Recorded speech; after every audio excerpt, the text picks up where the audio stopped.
What's going on, guys? Welcome back to another episode of Sold Out, and on today's episode we have in front of us the Reebok Solution. I don't have the box. The box was currently in my fiance's car, so I went to the gym and actually got to try these sneakers out firsthand. I was very excited when I seen these. I was watching like a wear testers video and I seen that these were released, and I grew up an Allen Iverson fanatic.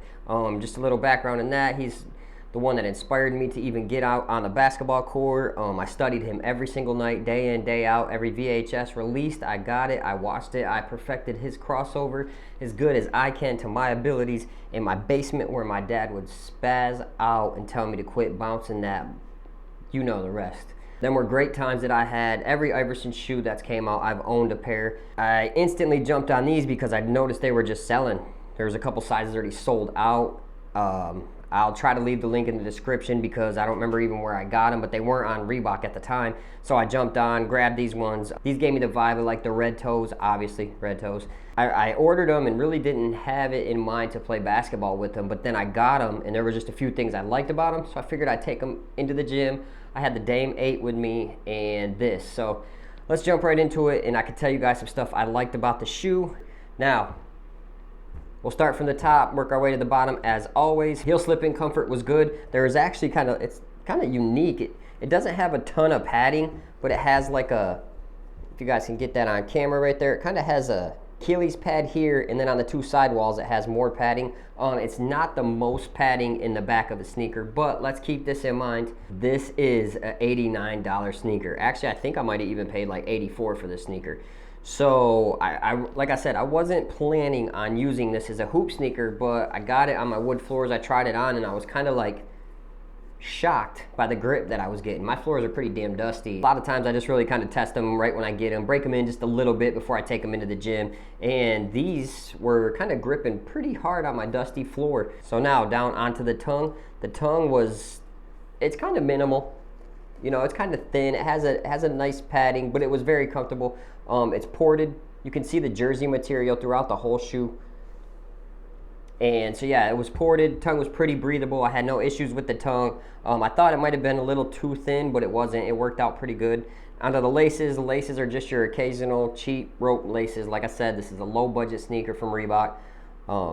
Can't expect like too much tech and advancements in this sneaker. So with that being said, down onto the material. The material wasn't bad at all. It kind of has that like old, like kind of cracked leather, not cracked leather, but it kind of has that leather from like the Reebok Question. And I actually bring in this sneaker right here. That leather you see right through there is kind of like that on the Solution. It doesn't look like the most expensive, but it's not the cheapest, and I'm surprised they even have this on a sneaker that cost $84.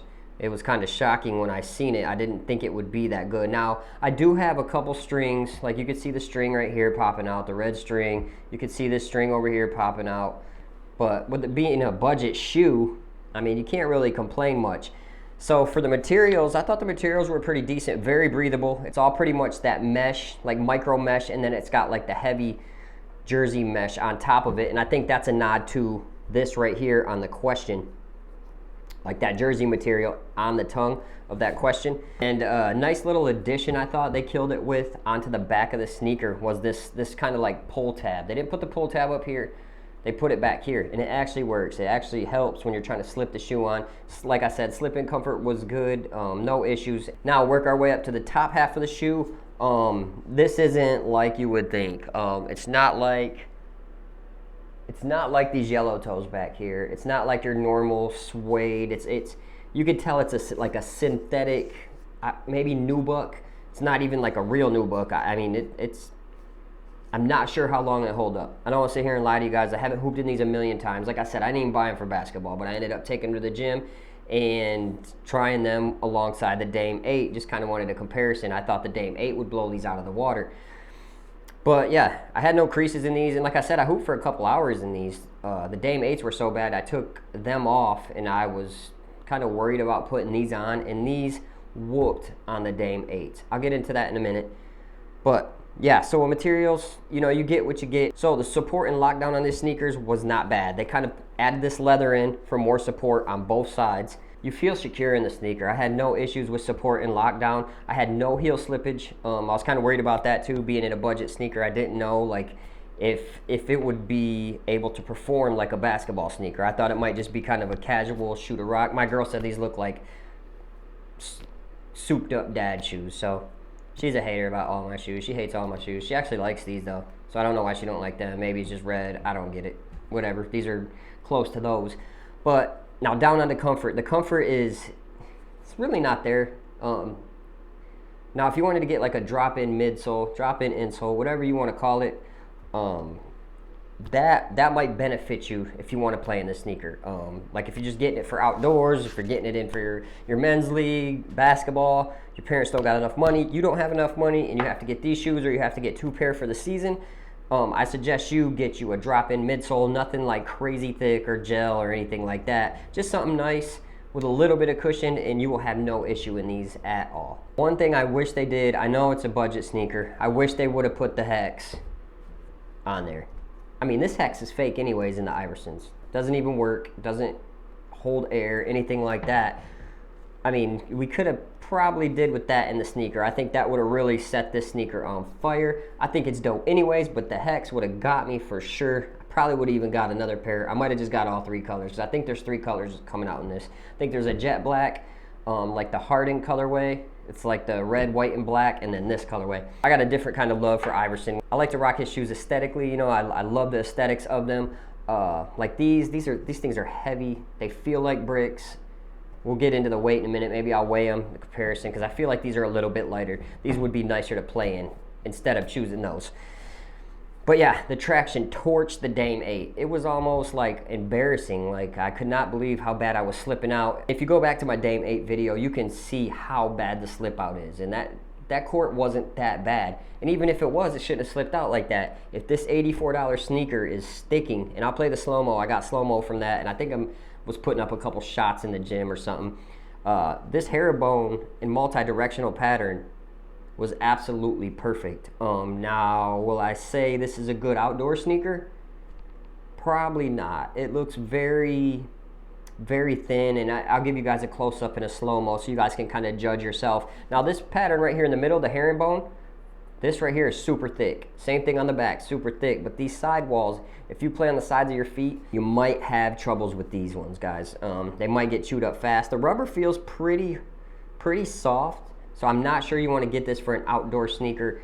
But, I mean, if you're just looking for a cheap outdoor sneaker to get you through the summer, this probably isn't going to do a bad job. I mean, if you're playing every day, you might tear this up quick, but I suggest maybe for an outdoor sneaker, you go with something else. So, all in all, guys, yes, I am a huge fan of pretty much everything Iverson's put out. Maybe not his later shoes, after I think the 4s, 5s, something like that. Maybe not after those, but the newer ones, like the Legacies, I have 2 pair of the Iverson Reebok Legacies. I haven't hooped in them.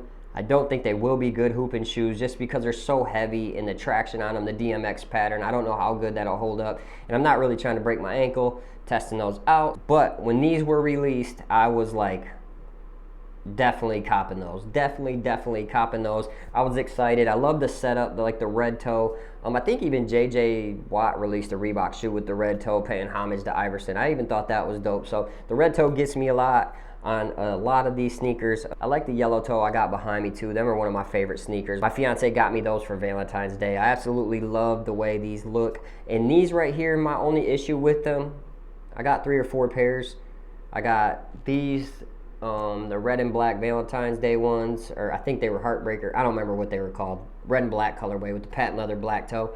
And those, and I think I got the orange pair. My son had the orange pair too. They were just wide. Like, not just the base, the sneaker up top is just, it's just a wide shoe. And on these Solutions, they actually, you know, kind of slimmed it down a little bit. The base is still wide, but they kept the materials tighter, so it forms over your foot. It doesn't feel like you're wearing like a big fat, like a Yeezy, for instance. When you look down, you could just see the curvature of the Yeezys. It doesn't feel like that. It feels like a good sneaker. So guys, yes, I would recommend these for any hoopers out there. Like I said, probably wouldn't play outdoors with them, but you could test them. I mean, 84 bucks, not a bad price. If you don't want to buy a pair of like Jordan 36s, you could get 2 pair of these damn near for the same price. So That's not really a bad deal. They're a good sneaker, put together good.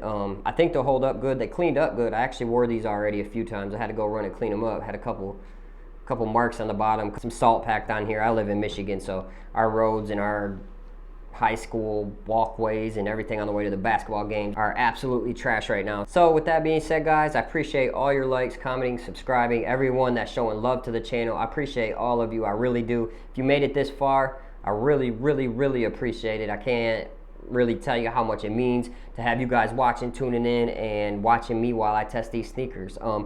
Tons of more sneakers coming out. I'm getting really impatient with all the drops or whatever's going on overseas.